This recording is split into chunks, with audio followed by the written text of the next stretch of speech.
Vamos chamar também a deputada Jandira Fegali para conversar com a gente. Ela que é deputada federal pelo PCdoB do Rio de Janeiro.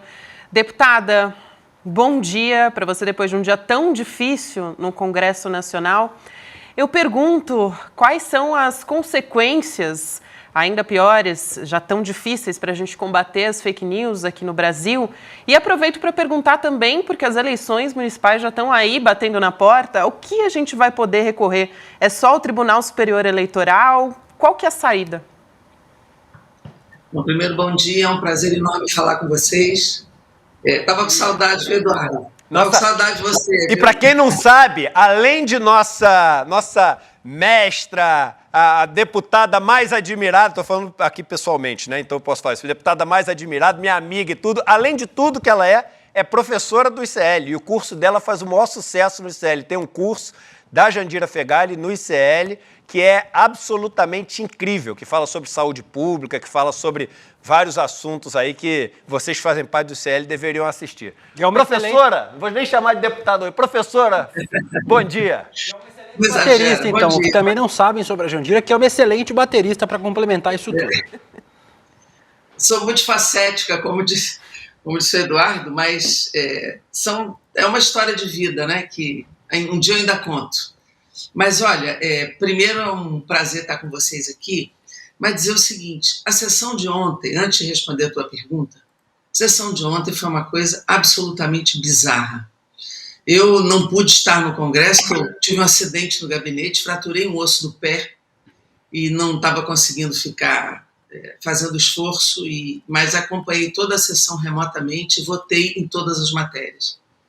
Olha, é angustiante ver de fora sem poder intervir, sem poder incidir, sem poder responder, sem poder disputar a opinião, disputar as posições que aconteciam naquele plenário. Então eu me senti meio como a sociedade se sente olhando aquele vídeo, olhando aquela sessão de fora. E é algo tenebroso que está acontecendo no Brasil. O Congresso ele não consegue superar em alguns temas essa marca que foi legado dessa era de 2016 para cá. Lamentavelmente, essa piora do Congresso, dessa correlação do Congresso, da presença de algumas figuras no Congresso, tem levado retrocessos importantes ao Brasil. Todas as votações de ontem, da sessão do Congresso, sessão de vetos, foi um enorme retrocesso ao Brasil. Passando por esse veto que simplesmente colocava no alvo as notícias contra o Estado Democrático de Direito. Nós não estávamos falando de tudo. Infelizmente, a gente quer regulamentar tudo. Mas ali se falava contra os crimes contra a democracia, que o Bolsonaro vetou para se utilizar deles. Não está inelegível por acaso. Não está inelegível por acaso, né? E depois o veto das saidinhas dos presos, que também é um retrocesso, vai ser um tensionamento absurdo dentro do sistema carcerário, absurdo, e é errado o que se fez ontem, é errado. Essa foi uma disputa, um trabalho que se fez, e não adiantou essa base fluida que a gente tem do governo Lula nesse campo ideológico, foi para o outro lado, né? Fora outras votações que nós fizemos. Quando você me pergunta o que fazer com fake news, dizer o seguinte, não dá para reclamar do STF. Quem vai regulamentar fake news para as eleições é o Supremo Tribunal Federal. Vai regulamentar como se quer, como não se quer? A essa altura não importa. Importa que o Supremo Tribunal Federal irá regular a questão das fake news nas eleições. E precisa fazer. Não dá para entrar numa eleição com esse laissez-faire, com essa coisa, com essa terra sem lei, com esse crime rolando direto. Ontem, eles cometeram vários crimes, porque eles mentiram a sessão inteira. É algo que chega a dar náusea. Essa fala da Bia Kicis foi ontem mesmo, essa que você mostrou aí. Foi ontem. Ela subiu para falar pela liderança da minoria. E foi essa fala dela, foi ontem. E isso que ela fala, é tudo mentira. Como o que o Marcel Van Hatten falou, é tudo mentira também. E ele dá uma destressadinho, ele grita, ele se estressa, e depois fica rindo no plenário, como se dissesse, dei o meu show, meus 15 segundos de fama. Quando ele não vai embora, Eduardo, ele ri. Né? Ele faz, de fato, é um personagem, ele teatraliza e depois ele fica rindo dentro do plenário das coisas que estão rolando. Então, é muito grave o que aconteceu ontem. Eu tenho certeza que quem vai regulamentar fake news nas eleições é o Supremo Tribunal Federal. Um bom dia, deputado. A gente vai falar mais sobre esse projeto das fake news, sobre a criminalização, mas eu queria te perguntar sobre as saidinhas. Essa pauta é uma pauta muito cara hoje, especialmente para o campo da extrema-direita, para o campo conservador, né? A pauta da segurança pública foi muito cooptada por esse campo político. Ontem, inclusive, alguns deputados da base governista, e não dessa base fluida, como muito bem a deputada cita, né, de PP, Republicanos, União Brasil, mas da base mesmo. Teve deputado do PT, do PSB, do PDT, votando junto com essa base oposicionista, porque é uma pauta difícil e essas pessoas, muitos candidatos, muitos pré-candidatos a prefeito, que são deputados, votaram junto com essa base de oposição, pensando na opinião pública. É uma pauta difícil de se tratar, né, deputada? Porque hoje em dia parte considerável da população abraçou esse discurso desse populismo penal e até para a própria base do governo é difícil fazer esse debate, né? Não é um debate fácil de jeito nenhum, porque há uma hegemonia ideológica na sociedade dessa galera da extrema-direita, há uma hegemonia na comunicação e há uma defensiva nossa nesse tema. A gente precisa ter a coragem de enfrentar o senso comum. O senso comum. Inclusive me perguntaram, você vai publicar sobre isso? Eu falei, vou. Porque eu não tenho que acompanhar o senso comum. A gente precisa disputar as opiniões. E eu publiquei minha opinião sobre isso. Porque, na verdade, é essa falta de disputa diante do senso comum e de uma realidade que é dramática mesmo no campo da segurança, que a gente acaba dando a hegemonia desse discurso para a extrema-direita. E gera retrocessos profundos. E cada vez que a gente faz isso, o Código Penal está ficando uma colcha de retalhos. É aumento de pena para todo lado, é tudo fragmentado, é um Estado penal se estabelecendo. Estado penal estabelecido, você chamou de populismo penal, eu chamo até, é um populismo que transforma isso no Estado penal, e a gente precisa enfrentar com propostas concretas, com alternativas concretas, mas é preciso enfrentar o senso comum em todos os temas, senão a gente não anda 1 milímetro nesse período da conjuntura política brasileira. E quem é candidato, nem adianta, porque essa galera que vota na extrema-direita não vai votar na esquerda porque deu esse voto, porque não confia. Eu vi o Eduardo falando do Alexandre Frota, ele e a Joyce Hasselmann, aconteceu isso. Eles perderam a confiança da direita e não ganharam da esquerda. A Joyce saiu de 1 milhão para 13 mil votos, perdeu a eleição, e o Alexandre Frota não se elegeu deputado estadual depois de ter sido deputado federal. Então não adianta, essa confiabilidade não se dá por causa deste voto. As pessoas têm uma história, têm uma trajetória, têm um histórico. É como se eu votasse nisso e as pessoas fossem acreditar que eu concordo com essa opinião porque eu sou ou não candidata a prefeito. Então, isso eu acho uma atitude ruim, porque a gente precisa enfrentar o senso comum, precisa enfrentar, fazer a disputa política e ideológica na sociedade para poder avançar. Agora, uma pergunta, minha amiga. Como é que a gente... que é a pergunta, a única pergunta que vale, né? Como é que a gente vai fazer isso? Porque a mídia a gente não tem. A gente tem herculeamente um trabalho aqui do ICL que consegue chegar longe, mas é isso, somos os líderes de audiência na internet, ainda somos muito pequenos em relação à SBT, à Globo, aos canais abertos e etc. Então a mídia a gente não tem. O próximo congresso, quando for se candidatar, as pessoas forem se candidatar para senadores, deputados, etc., vai ter uma turma com um monte de dinheiro, um monte de coisa para mostrar, porque recebeu as emendas milionárias, e uma turma com quase nada para mostrar e com quase poder nenhum nas suas localidades, porque não recebeu essas emendas e não teve todo o alcance, o poder, a influência que esses deputados do Centrão da extrema-direita tiveram. Então, provavelmente, não só eles vão se reeleger, como vão trazer mais gente junto com eles. O Lira, cada vez, põe mais gente dele, como é que se diz, operacionalizando, né, ali o Caixa Econômica Federal, os outros bancos e ministérios e etc. De onde que a gente acha que vai vir? Pô, a gente acha que Deus vai chegar e vai falar o seguinte, faça-se um congresso melhor. De onde é que vai vir isso? Como é que a gente vai enfrentar essa luta? Eduardo, primeiro que, coitado de Deus, né? Se ele tivesse a responsabilidade, ele está desacreditado, né? Porque ele já perdeu as esperanças nessa turma que fica fazendo... Faz tempo. Nossa Senhora. Não, primeiro dizer o seguinte, eu não disse que isso é fácil, mas eu disse que se a gente não fizer, fica mais difícil. Eu penso, Eduardo, primeiro, nós estamos no governo. diferente de 2022. Nós estamos no governo. Então, tem entregas para fazer, tem disputa política para fazer, e nós temos um líder como Lula, e temos um conjunto de ministérios que tem que atuar. Esse eu acho que é um limite que o governo tem, porque muitos ministros não jogam na política, fazem a entrega, mas não fazem a disputa. Né? Concordo. Mas o governo tem que atuar nessa toada. Ele tem que ir para a disputa, não pode ceder demais. Claro que tem que negociar, é uma frente ampla, tem um congresso difícil, mas precisa ter um rumo muito claro, muito firme para a sociedade. E nós precisamos ter uma estratégia de comunicação comum. Eu vou te dar um exemplo. Não sei se você viu ontem, na sessão do Congresso, todos os deputados da extrema-direita subiram para falar exatamente dos dois mesmos vetos. Todos. O 46 e o da saidinha, que eu acho que é o número 8. Todos, sem exceção. Isso eles fazem todos os dias. Eles sobem à tribuna, combinados, e fazem o mesmo discurso o dia inteiro, o mesmo discurso todos eles. Como é que nós fazemos?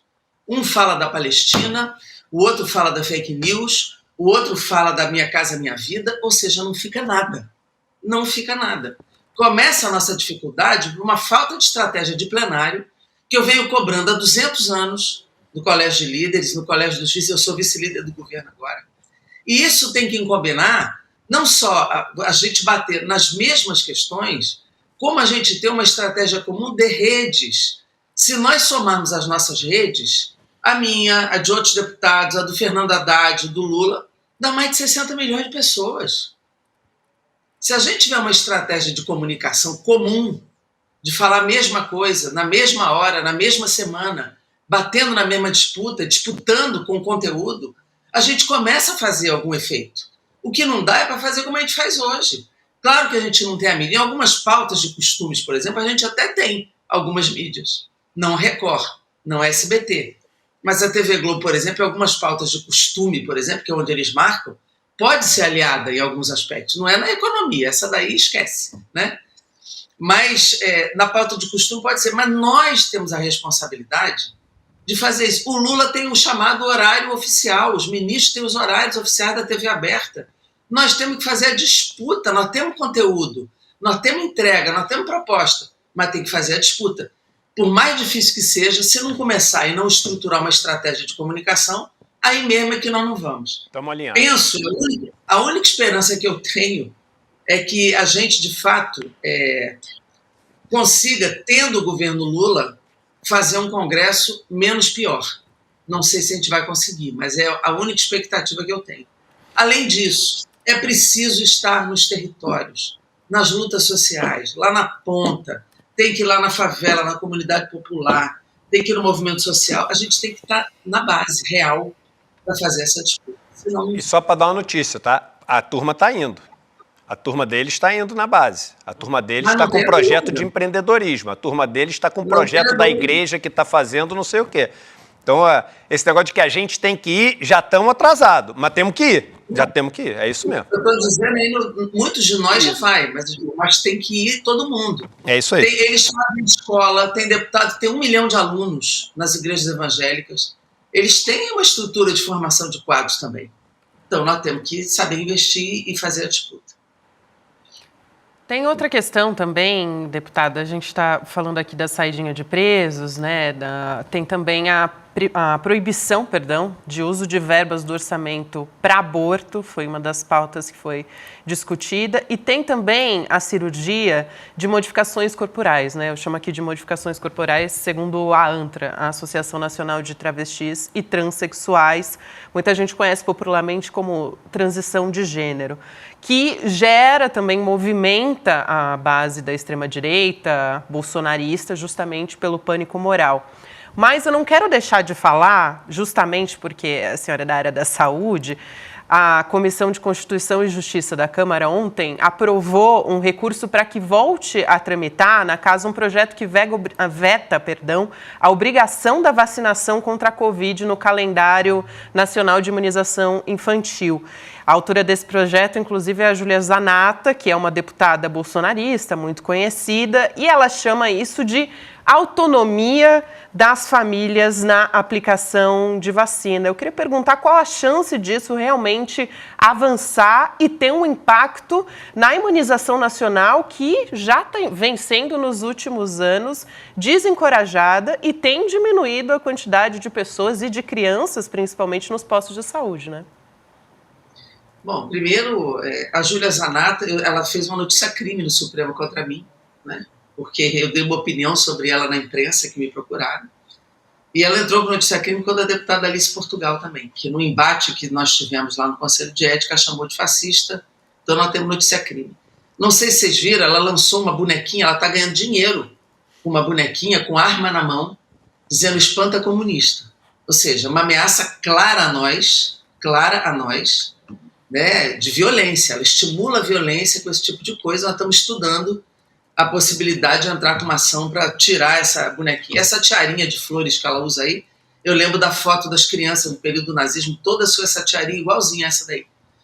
Então, a Júlia Zanata é das piores do ponto de vista ideológico que nós temos, mas é das mais desqualificadas no sentido do conteúdo também.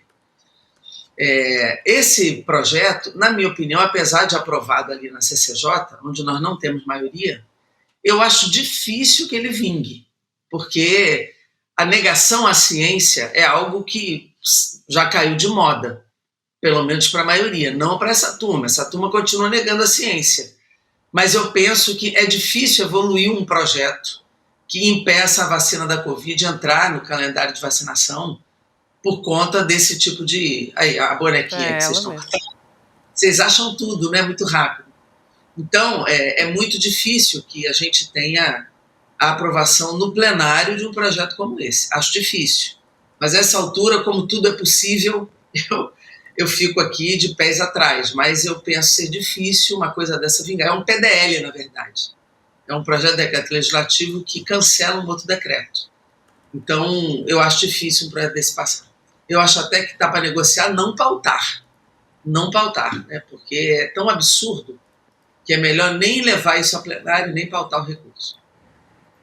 Rapidamente, dá para falar também sobre o dos corpos, deputada, que foi uma das questões que eu trouxe, da transição, e também queria te ouvir também. E isso, esse pânico moral é tão maluco, esse trecho que foi vetado fala sobre coisas que não existem. Fala sobre mudança de transição de sexo para menores de idade, o que é proibido no Brasil, só pode ser feito a parte hormonal a partir dos 18 anos e a parte de cirurgias a partir dos 21, e sobre pautas que mudem a opção sexual, com todas as aspas do mundo, de crianças e adolescentes nas escolas. É uma luta contra o espantalho, né, deputada? Porque são vetos sobre coisas que não existem na prática. É isso, são vetos sobre coisas que não existem, mas existe na disputa política, é isso que eu volto a falar. Se a pessoa que for candidata votar também com isso, porque é candidato, então... Ou seja, isso faz parte de um atraso monumental. Eu tenho dito isso, as pessoas riem, mas é verdade. A gente não consegue mais escrever a palavra de gênero em nenhuma lei, nem gênero alimentício. Eu estou falando isso, as pessoas dão risada quando eu conto isso nos lugares, mas é verdade. Quer dizer, porque gênero para eles, eles têm que ser homem e mulher. Gênero pode, vamos dizer assim, incorporar outras possibilidades, né? Então, essa questão da transição, ela é exatamente alvo desse tipo de debate. Eles não admitem a identidade, a orientação sexual diferente. Eles não admitem, como se isso não existisse, como se fosse crime, como se fosse pecado, como se fosse uma opção. Isso não é uma opção, as pessoas são o que são. As pessoas nascem... Eu conheço a mãe, a Tamires, que é líder do movimento de mães de crianças trans. A filha dela mostrou a dificuldade da identidade com o sexo que nasceu com 4 anos de idade, 3 anos de idade. E a escola, às vezes, não incorpora que a criança queira usar, mesmo sendo menina, um uniforme de menino ou vice-versa. É preciso que a gente forme o magistério, forme as escolas, para entenderem que isso existe. Isso não é uma opção. Isso, as pessoas nascem assim. E nascem com a sua orientação sexual também. Identidade é diferente de orientação sexual. Você pode fazer a transição, ser uma mulher trans, e ser hétero, ou ser gay, ou ser homossexual. Isso não tem nada a ver com identidade. Então, essa esse tipo de comportamento é um comportamento da negação da diversidade humana, da negação da diversidade biológica, da negação do direito de ser, de amar, de ser como se é. Então, isso é algo que incomoda muito, porque eles falam isso, mas muitos ali são enrustidos também. Bota aquela gravata, aquele símbolo fálico pendurado no pescoço e fazem discurso moralista, transfóbico, homofóbico e não conseguem reconhecer a diversidade humana. Mas muitos deles são homossexuais e não se reconhecem, não divulgam, porque são pentecostais, porque são evangélicos e não querem perder voto. Como se assumir isto, fosse perder voto. Se as pessoas assumem sinceramente as suas identidades, suas orientações sexuais, a sociedade respeita. Respeita, vota e valoriza e admira. Eu espero que essas pessoas, além de pararem com esse moralismo, assumissem a sua verdadeira identidade, a sua orientação sexual. Seriam muito mais felizes e seria muito mais fácil para a sociedade conviver em paz, com a cultura da paz, porque esse é o país que mais mata transexual, travesti, comunidade LGBT no mundo. Isso é um campeonato que nos envergonha e eu acho que a gente precisa novamente enfrentar o senso comum e enfrentar esse debate. É isso aí. E a galerinha de bem lotou, né, as casas de balbúrdia de Brasília na Marcha dos Prefeitos. Tinha fila. Inflacionaram o mercado de prostituição em São Paulo, regado a uísque, champanhes caros e charutos, né? A galerinha de bem. Falsos jornalistas, Eduardo. E o show da Madonna, que um foi lá, o senador foi, depois foi pedir perdão. Eu quase fiz um discurso ao contrário, que eu tinha machucado o pé e disse, olha, meus eleitores também estão decepcionados comigo porque eu não consegui ir. Eu devia ter ido. É o oposto. Ele foi pedir perdão da tribuna por ter ido ao show da Madonna. Olha... Não, e aprovaram uma moção de repúdio numa comissão. Mas o cara... A Madonna, o prefeito, o governador e... O cara foi pedir desculpa do negócio da Madonna para desviar as atenções, porque já encontraram uma frota inteira com haxixe, maconha, um monte de coisa nas empresas da família. Aí, quando o negócio começou a apertar o calo dele, eu queria pedir desculpa da Madonna. Meu irmão, não, esquece Madonna. Madonna já passou. E teus caminhões de haxixe? Teus caminhões de maconha? Isso. Como é que vai ficar? Sumiu da mídia esse negócio. Mas aqui no ICL não some, não. Ele pediu licença do Senado. Agora, olha só, eu vou fazer uma mágica. Eu vou ficar 10 anos mais moço. Quer ver? Aqui, ó. Levanta. Fiquei 10 anos mais moço, olha lá. Pronto. Valeu. Valeu, Edu. Beijo, Jandira! Valeu! Beijo, Valeu, Edu. Quero agradecer aqui também a presença da deputada Jandira Fegali, do PCdoB do Rio de Janeiro. Sempre um prazer te ouvir, deputada. Um abraço e até uma próxima. Muito obrigado, querido. Um abraço para você. Um abraço. Obrigado, Jandira. Um abraço.